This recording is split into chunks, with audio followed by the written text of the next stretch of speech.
Would you like to tell us who's going to start on the mound Monday? Yeah, right now the plan is Wood. Unless something changes, but that's probably what we're doing. Kind of in the same vein, Coach. Just curious about balancing playing for your lives in the next game, but also thinking long term as well. Yeah, we just got to try to win the game in front of us. Really, just take care of the inning that we're in, and not look too far down the road, especially the players. The coaches. Yeah, we got to think about some things and maybe line a few things up, but for the most part, it's just about taking care of that inning and that game, and then move on. But we'll do whatever we need to do to try to survive. What are your thoughts on the matchup tomorrow? It's a good matchup. You got two teams that are, won a lot of ball games or want to stay here and advance in this tournament. So it's all hands on deck for both teams. I know it was last year, but y'all played them in a 3-game series. I'm curious what you remember about that and just their thoughts on their program as a whole. Yeah, first off, the coaches do a great job. Head coach is a great guy. I actually texted him after they won it. As a matter of fact, I think he might have texted me after we won ours, and they had a game that night, I think, or something. But just what I remember that we played them a pretty good series, and I remember that I told them after the series, you guys got a good team.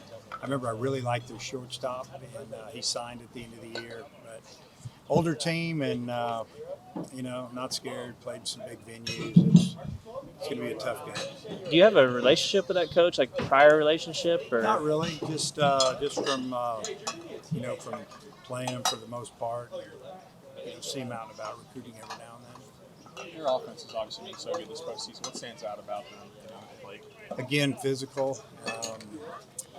They'll take their walks. If you look at their numbers, a lot of guys in their lineup have their walks are right about the same as strikeouts, which is a huge thing when you're talking about putting together innings and scoring runs. That's probably what jumps out the most. A lot of times, during the regular season, you lose a weekend game, you got to get right back to it. Any benefit in this type of scenario, getting a day off, getting a chance to reset before going into the elimination game?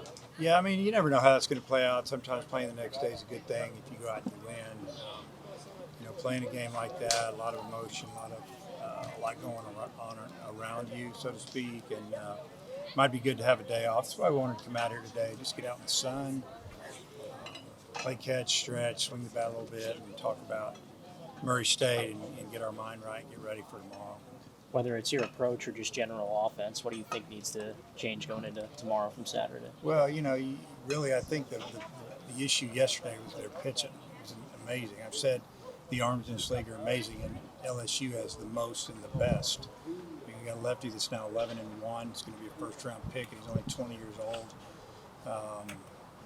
Their bullpen, the two guys they brought out against us yesterday were guys that turned down a lot of money in professional baseball, been throwing 100 miles an hour. And the last guy, Evans, freshman, he started Game 3 against us. A freshman starting on the weekend for LSU. He'd also been their closer. Stuck him back in the closer role, and he was nasty. So the approach will be obviously what it's been all year. That's why hit the ball through the middle and, swing at good pitches. Now, when you're talking about the ballpark and the wind blowing in and being big, it is even more important to be able to do that. Now with every game that you're playing, elimination is now on the line. I mean, what does the message change to your team from game one to now this, 4 in a row potentially?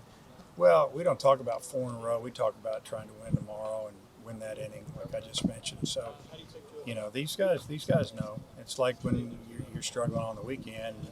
Maybe you're down 0-2 on the weekend. You got to find a way to win on Sunday or Game 3 to survive that weekend and move to the next. We've got to play really well, and we've got to come through with some big pitches and some big swings.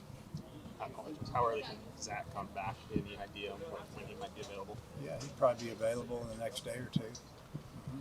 You got a lot of really experienced arms that haven't had to throw a ton in this NCAA tournament. Like, does that give you any type of extra confidence that you've got some guys that are ready to go in this situation? Yeah, we've got lots of pitchers out there that throw the ball over the plate, both left and right-handed. Good stuff. Some with velocity, some with good secondary pitches, some with both. It's just a matter of the right situation. But we're confident when it comes to the depth of our pitching staff. I was looking at Murray State's splits, and they do hit a lot better against righties than lefties. Do you look at that, or is it a matter of like, hey, Wood's been our number 2 guy, we're going to stick with it? Yeah, we've looked at it. It's like 40, 50 points higher right-handers against righties and lefts. But I guess what you do is you'd hate to not throw Wood, and you throw his left-hander, and next thing you know, you're down 6 runs or you lose, and you're thinking, boy, that was stupid. So, we just got to go with him, and if it goes good, we let him go. When you look at it, it's going to be 92, 93 degrees. It's going to be tough for guys to hang in there too long anyway, so you're probably going to come down to the bullpen.